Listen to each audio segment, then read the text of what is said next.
Yo, what is up, guys? It's Daniel here, back again with another FFTCG deck video. This time it's going to be on a pretty cool deck that I built. Kind of like this deck. It's pretty fun, using a lot of fun cards. I call it the Yuna said square up deck.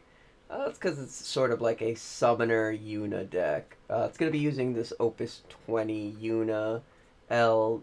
This card is super cool. So when she's chosen by an ability, you can discard a summon to cancel the effect, which is really nice because they're probably going to want to try and get rid of this. But like, I'm going to talk more about it as I go through all the cards in the deck. It's playing a lot of summons. It's playing very little forwards, and it's playing some backups just to get you cards and shit like that. This is a very neat, fun deck. Played it for a little bit when I went to my locals. It is very nice, very annoying just because a lot of the summons are bursts. So, every time your opponent hits you, you have a chance of hitting a burst that is kind of just an annoying burst to hit. But let's jump right into this bad boy. It's going to be starting off with our forwards here. We're going to have 3 copies of the Opus 16 starter deck, Braska. Now this is going to be the Braska from the FF10 dual decks. This is the 2-drop fire forward. This card is super fucking cool. Super fun. Looks really great. There's a full art version of him. If you get it or have it, looks really fucking nice. But basically, you can discard summons to count as his special. So you can even like you can use your summons just to like ping off with his summon S ability, or if you want to kill 2 forwards with Grand Summon, you can do that. There's many different ways you can pay for Grand Summon. So let's say you pitch the summon for the S ability, pitch a Braska for the 2 fire, and then tap a wind and a water backup. You could do something like that. We are playing 2 Brynhilders, so if you want to just actually pay for it, you can. But yeah, Braska is freaking strong in this deck. You have a lot of ammo with just summon, so you can 7k ping a lot of things.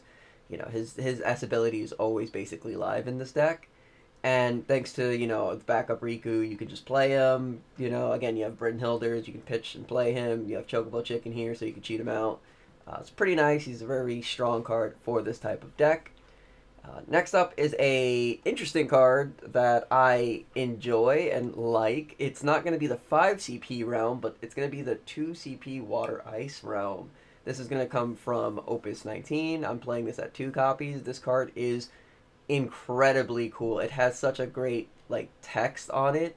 Unfortunately, it is named Realm, so it is fighting for the slot of Realm in most decks. There's kind of very few decks that play this card. I believe FF6 decks don't really play this card, and if they do, it's probably only at a 1. But this realm is really freaking cool. So what she does is when she enters the field, you can choose one of the 2 following. You can either choose a monster in your opponent's break zone and cast it. So if your opponent's playing monsters and you play this, you can just steal a monster they pitched or something they got rid of with Witch of the Fens to then use for yourself. And the big thing here that we want to do is going to be the other effect of during this turn, your next summon of a cost 4 or less, when it's cast, it activates twice. So once you, let's say you play Realm, you choose that one, you cast Valifor. Valifor is going to trigger twice. So it's going to do 3k once, activate everything if you have Yuna, and then do another 3k and then try to activate everything. So you can do, some pretty cool stuff, like on the first activation, probably get in another summon or, a Yunalesca cast, things like that. You will have to remove it from the game afterwards, but you don't mind that. Most of your summons, it's going to be pretty impactful casting it twice. Again, Valifor 3k ping the opponent's side. Cyclops here, 3k minus the opponent's side. Chocobo Chick, that would be two instances of 2k. Mind Flare, stealing 2 cards. Kuchelane, blanking 2 cards, drawing you 2. Brynhilder, 5k pinging 2 different things. And Kusif here giving you 2 extra cards from your break zone. Famfrit is pretty cool, you can potentially remove problems, but again, you have to remove one of your forwards as well. So you probably wouldn't want to double cast this unless they somehow kill the realm before you've casted that summon. Which is, you know, if they do, then you just free cast you cast the Famfrit right after, which, you know, at that point they're losing two forwards and you're losing nothing. But yeah, next up is going to be two copies of Opus 2 Pain here. She's just going to be our Yuna searcher. We're playing 5 Yunas. So she could also search Riku if need be, but we have Buddy for that. Unless you don't want to use the Buddy for that. But yeah, she's just a searcher. Next up, we're playing the other Yuna in Lightning. This is just the card that I'm playing in this deck just as a little bit of a funny because she's dressed as Yuna, so it's, you know, the Yuna deck. But yeah, this Lightning from Opus 16, we're playing her at 3 copies. Basically, since we're not playing too many forwards, we're just going to slap her down when our opponent has more forwards than us, or equal to, and then remove something, you know? It's just a nice little card. It could stick around if you have her S. She doesn't really do too much after that besides just kind of staying there. But yeah, you pretty much want to use her for that. Next up, we're going to be playing our Opus 16 starter Lulu. This card is incredible. We're playing her at 2 copies. She could be put at 3 if you really want. Basically, she can grab back a Yuna for an S. She can grab back a summon for a use or another reuse of Braska's S ability. You know, when you cast a summon, she puts something to 5k power. So as soon as you cast that summon, she will set one forward the opponent controls to 5k power. So if they have something really big and you want to like shrink it down, you can cast a Brynhildr. Lulu effect, set it to 5, and then Brynhildr will ping it for 5 and kill it. But yeah, that's you know, a pretty standard combo with Lulu that you can do. Next up, we have 1 copy of our Opus 19 Garnet. This can also be played at more copies. It depends on, you know, how you want to run this. I find 1 copy pretty nice, although 2 copies is probably the sweet spot. She is a warp card, you know, you pay 1 earth, 1 water, you warp her. When she enters the field, she'll choose a summon in your break zone, add it to your hand. If she enters through warp, she'll do it again, so she can get you back 2 summons. Potentially giving you 2 shots of Braska, or, you know, a use of Lulu, or if, you know, she enters in and then you cast Realm, you'll have a summon to, you know, use. Next up, we're going to be playing 2 copies of the new Opus 25 Rare Yuna. So this is going to be the ice one, not the light. I believe she's a legend. We're not playing the light Yuna in this deck. This is strictly going to be for like the summon Yuna. But this one is basically just another search. She also can play, you know, Pain and Riku for 2. She's not really going to be used too much outside of CP for Yuna Leska or Realm. Or for the Yuna S ability. I wanted at least 2 more shots of the Yuna S, the one that's coming up here that I'm about to talk about from Opus 20. Her S ability can be relevant if you do end up slapping her down, but you're probably not going to be playing this card super, like, much in this deck. She's just there as a Yuna to use for the S.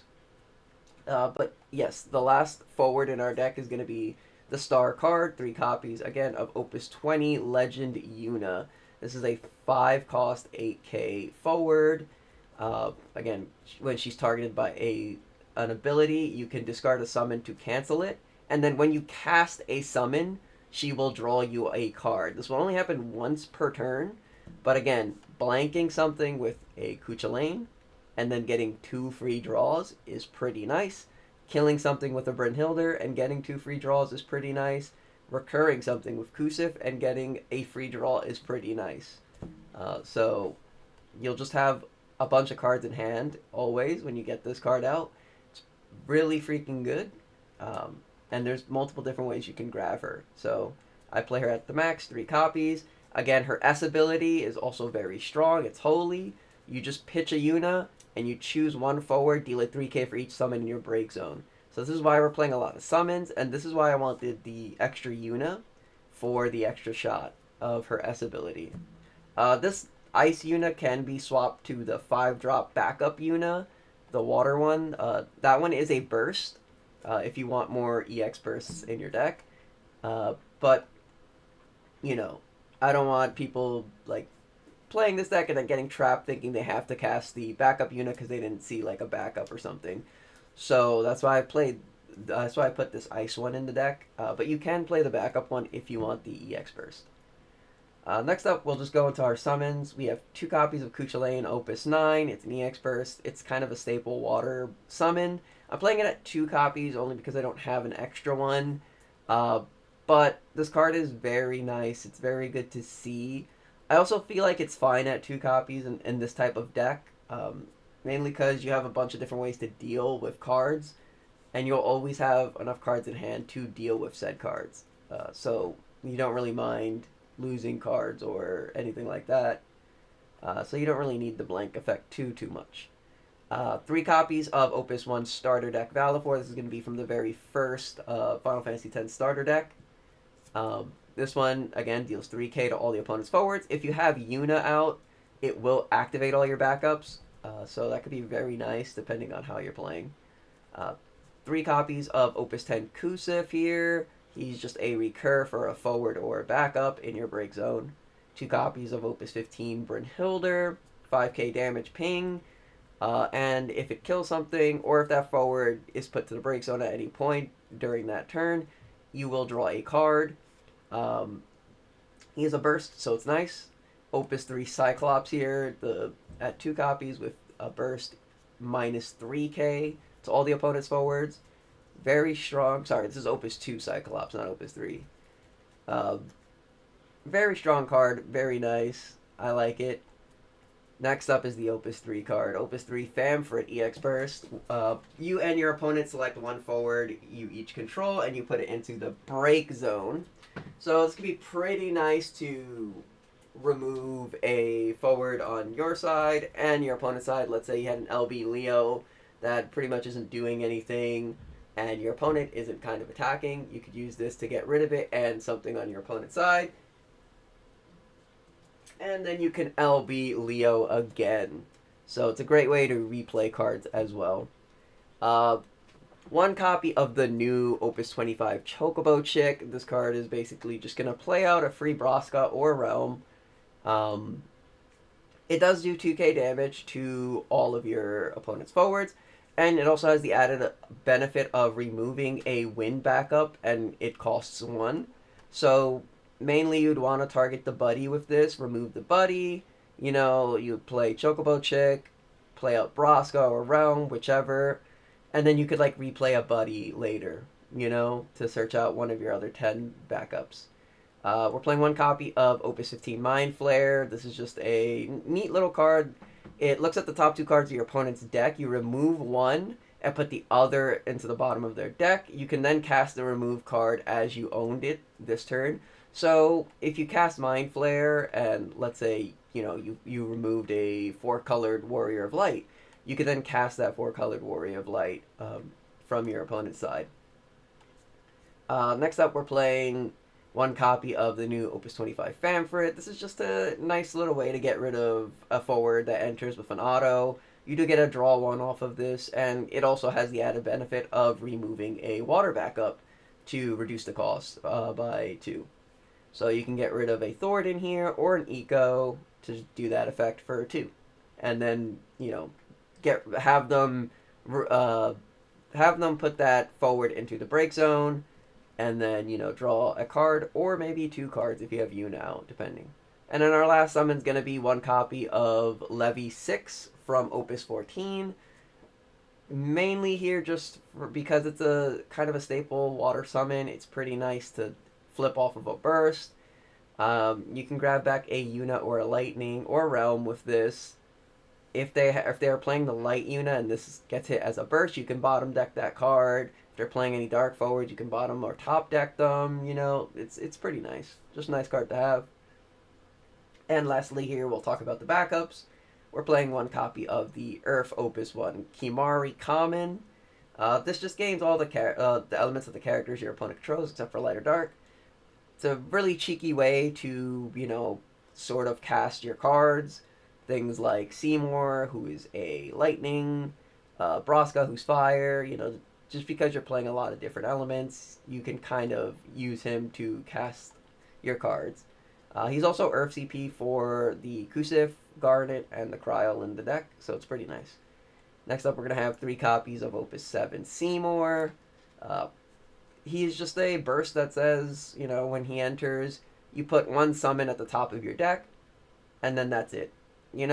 So pretty much telling your opponent, yeah, if you smack me again, you're going to hit into a burst that can probably mess you up. He does have an S ability, which allows you to flip the top card of your deck. If it's a summon, you cast it for free, which is really nice. If you could somehow pull this off after playing him, you're pretty much god at the game. Next up, we are playing 1 copy of Yuna from Opus 16. She's going to be our ICP. She is a 10 card, so we can search her with Buddy. We can cast her with Riku, Realm, or Yuna here. Basically, just, going to be our ICP source. I wanted something, to at least help cast the Realm a little bit more efficiently, so I decided to go with Yuna here. She does have a neat little, tap her, discard a card, your opponent discards a card, but you don't really need to worry about that too much. Next, we have Opus 19 Riku. She allows you to cast your 10 cards with any element. She produces any element, basically, for the FF10 cards. So, Valifor here, she's already wind, but, you can do that. Let's see, Braska, she can tap for Braska. Braska's fire, she's wind, she can tap for that. She can tap for Yuna, either of the Yunas. She can tap for any of your backups, which is really cool. I'm playing her at a 1 because you only really need to see the 1. If you start off with it and you start off with Buddy, you're kind of good. Or if you start off with Chocobo Chick in her, or Valifor in her, or any Wind CP in her, you're pretty much good. And if you start off with Buddy, you can immediately search her, so it works out pretty fine. Next up is going to be 2 copies of Opus 11 Eco. This is our summoner search. Is how we're grabbing Yuna, Garnet, and Braska. She can only grab forward, so unfortunately she can't grab the Seymour or the Yuna, but that's fine. And then we got 1 copy of Opus 18 Cryo here. Just going to be the burst for the grabbing a summon back. It's decent on a cast. It's mainly there as a burst, but, it's also just a nice card to play and grab a summon back. And then we also have 3 copies of Opus 19 Buddy. Basically how we're getting our FF10 backups. This is the card that you want to see, so I'm playing this at 3. And then last but not least, 2 copies of Thornton, because Old Man Thornton is just that goated, And that is basically the deck. Excuse me there. This deck is pretty nice. It could be very difficult to get into, I would say, because it's playing so many different elements, and you have to have the mindset of knowing that you're playing different elements, and you're probably not going to see the cards you need to see right away, but you have a bunch of cards to sort of fix that and alleviate that. Again, if you have the Lightning CP for the Seymour, he can put any of your summons at the top of your deck. You most likely want to put, a burst, like a Brynhilder, Kusif, or Kuchulain at the top pretty early on, so that way your opponent is sort of deterred from playing forwards to swing at you, or, allows you to cast your other cards. You could also put cards like Leviathan and Valifor at the top, if you can grab them immediately to help you pay for other cards. So it could work out. Kimari can be useful depending on the type of decks that you're playing. Kimari is very useful against the Refia matchup, which this deck is pretty nice against. As long as they don't, Kuchulain your Yuna. Because Yuna can't protect herself against summons. So if they try to, if they Kuchulain your Yuna and then they Refia you, you're pretty much screwed unless you respond with going Yuna S immediately and sort of forcing them to go, either into a Refia ability or something else. And if you have the like right amount of Yunas in hand, let's say you had a Yuna on the field with 2 Yunas in hand, and they try to Kucha Lane it, you could just S ability twice and kill something. You know, kill 2 things at least. The sweet spot for her is gonna be at least 3 summons in your break. You want that 9k damage. It deals with most things. It's like, yeah, it's a bummer it can't kill the 4-colored Warrior of Light, but most other things will die immediately to it, and it's pretty nice. Uh, and then you have other cards, you know, to deal with most of those, like Braska here. If you have Braska out and a shit ton of summons in hand, your opponent never gets to play. As soon as they cast anything, you know, you could just start shooting stuff. So if Braska's out and they have at least 2 forwards and it's their turn and they try to kill Braska with like a Cloud LB or a summon, you just respond by S-abilitying their whole board, you know, if you have enough summons in hand, and just wiping their board. Um, one kind of card you probably are scared of, maybe, is like a Shantoto or something. Light Yuna can be annoying for you, but again, you have Braska, you have Yuna. They pretty much sort of hard counter her because they have S abilities and not so much direct abilities. Again, other things like doing a Realm into a Valifor is also pretty nice. Or just doing Cyclops Valifor is also really nice. That will get rid of the Yuna as well. Unless they want to make you pay 1 more for it, which again you don't mind because Yuna, your own Yuna, will draw you a card. And then you have cards like Lulu, you know, who will cast their auto effects every time you cast a summon, and they're probably going to want to stop that. Or like Lightning. So if they have more forwards than you, which they probably are because you're not playing too many different forwards, Lightning will be able to always remove something. But the biggest cards they're probably either going to want to tax you on or try to lock you out of is going to be like a Riku, you know.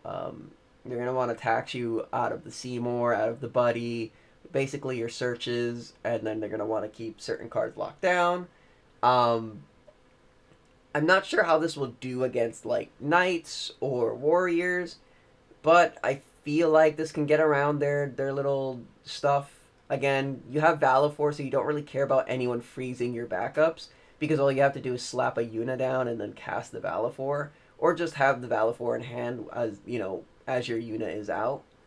And then again, most of your like you don't really care about the backups because you're not going to be too much tapping for things because you are just going to be wanting to S ability with Braska and then S ability with Yuna. So Braska will get your summons into your break zone, and Yuna will basically also help clean up. But yeah, that's the deck. It's a pretty nice deck. It has some solid gameplay around it.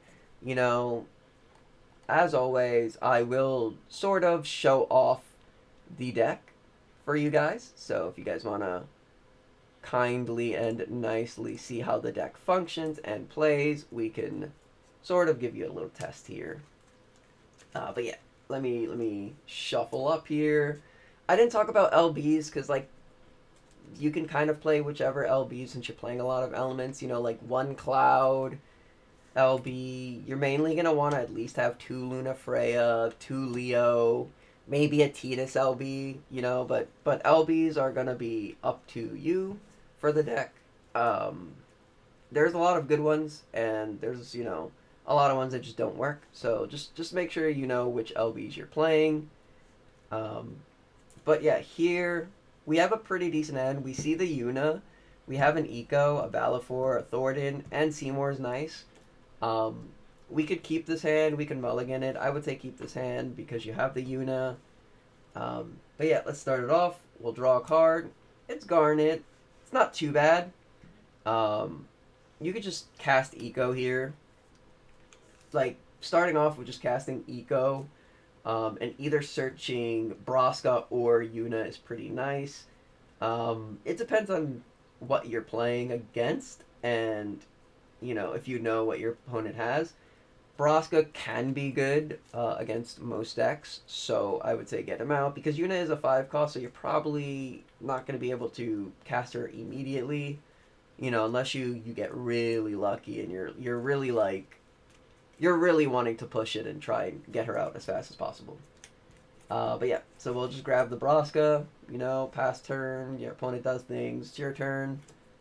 And this is pretty nice. We have Buddy, um, two Braskas, and again, we have a way to cast the Buddy. So you can either pitch the Valifor and let's say we pitch the Seymour. You know what? Why not? So we'll pitch Seymour, we'll pitch Valifor, we'll cast Buddy. Buddy's gonna search. Probably want the Riku immediately because, we have Braska in hand. So we'd go Riku. We're always gonna have at least 4 cards in hand with this deck. Until probably next turn where we either might dump our hand or, again, just stay with one card. But yeah, this is pretty fine. You would end turn on this. If your opponent's not playing anything aggressive, they probably won't hit you this turn. If they are, let's just say for the sake of this, they are, and they smack you. I mean, that's unfortunate. It was a Braska, but we didn't need him anyways. It's our turn again. And look at that. We got Kimari, we got Famfrit. So you would probably want to cast Riku here, right? And now, again, this is what I meant by we're probably going to be up 1 card from last turn. This is fine. Like, just being like this is fine. You're already set up. On your next turn, it doesn't really matter what you draw into, You'll have Yuna to cast, or you'll have Braska to cast, or both. You'd be able to cast both, realistically, because you'd be drawing two cards. So you can always pitch, or you can always tap for Braska, and then pitch 2, tap the Eco for the Yuna. And again, this way you're setting up your break zone. I already have 1 summon in the break zone. I can, pitch the 2 backups I got for the Yuna, right? Because Eco's water. And, let's say we didn't need Kimari this game. And we did that, right? I have 2 shots of Braska, right? Because I have a Braska in hand. And my opponent has to deal with this. If they try to target Yuna, that's fine. I can, cancel it. If they try to target Braska, I can just respond by killing their guy. Yes, Braska may die if they, will die if they use a Cloud LB or something. It won't stop him from dying. But it will get rid of a problem that you have to deal with as it's dying. And then your opponent now has to try and deal with Yuna, which, Yuna just gets more valuable as the game progresses. Let's say they did, cloud me and I responded by doing Braska on 2 of their things, killing 2 of their things. My turn, I drew into Realm, Choco Chick. Totally fine hand. Again, I have a way to protect the Yuna. I can cast the Chocobo Chick, draw a card. That could potentially be a big changer. I can just LB Leo here. Let's say I LB Leo, draw a card. Ooh, look, it's a Kusif. That's pretty nice. We'll just use this as the LB Leo for the sake of the video. But, again, we still have our 2 forwards in our break. We have the Yuna. 2 summons. It's pretty nice. I like this deck. It works. So, it feels very fun to play, too. When you're playing it, it is just a lot, very annoying to just constantly see your opponent hit into a burst, and then have them deal with the consequences of that burst. If they don't deal with Braska, and they smack you, and Braska's on the field, and let's say they swung into a Cyclops here, that is huge for you. You like that. You like when you see that Cyclops being flipped on a burst, and you have, a Braska or Yuna out on the field with, a way to use their S in hand, and they haven't, blanked it or anything. You want that. Or things like Brynhilder into their burst. That's amazing for you. You could play other, burst summons. You don't have to play the Chocobo Chick, the Mind Flare, or the Famford here. Like this could be one Kuka Lane, this could be a Brynhildr, and this could be, basically any other summon like an Odin or something. Or if you want to play another Cyclops, this could be three Cyclops. This deck is very versatile. Again, like we have 25 bursts in this deck. You can play more. That's the fun part. You can play more. You don't have to play Realm, right? Like I'm playing Realm because I like Realm. You don't have to play it. You don't have to play Unalesca. You can play one more Riku. I just like these cards. Again, this Yuna can be the 5-drop burst Yuna. So again, if you want to more maximize your EX burst, you can, which is pretty helpful in this type of deck. But again, you can build this deck sort of in any way. I actually originally wanted this deck to have less forwards in it. I kind of just wanted it to be like Unibraska with like maybe the pain to search it, and then like a shit ton of summons. But obviously that doesn't always work out, that doesn't win you the game essentially. Um, Unless you can infinitely recur, your cards. Again, this deck really hates Mist Dragon and cards like that. So just be mindful of that if your opponent is playing Earth or has a way to use Mist Dragon. This deck pretty much hates that. You can run your own Mist Dragon in this deck as well to counteract a Mist Dragon. Uh, but you will be holding that Mist Dragon just for when your opponent does it. So, but yeah, in anything, this is the deck. It's a pretty fun deck. I really like it. I like using Yuna in decks. I like Yuna a lot. And Braska is a really cool card. I didn't originally like this card too much, but after using him, I sort of like just freaking love Braska in a way. Like he's just really cool for decks in general. And of course, I really love this Lightning, this Yuna Lightning. It's one of my favorite cards in the game. And Garnet is cool. I like Garnet. So we like playing summoners. We like summoners. And summoners are cool. But that's going to be all for me. Thank you guys for watching. If you like this video or like the deck, please let me know in the comments below. Or just, share this amongst your friends. Be like, hey, look at this silly, funny, interesting, like, Yuna deck. I know I sort of yap a lot and my videos are sort of long for, like, deck talks. But I like to try and be thorough and, tell you at least what each card does and give you an idea about different combos and things like that you can do. But that's going to be all for me. I'll see you guys next time. Later.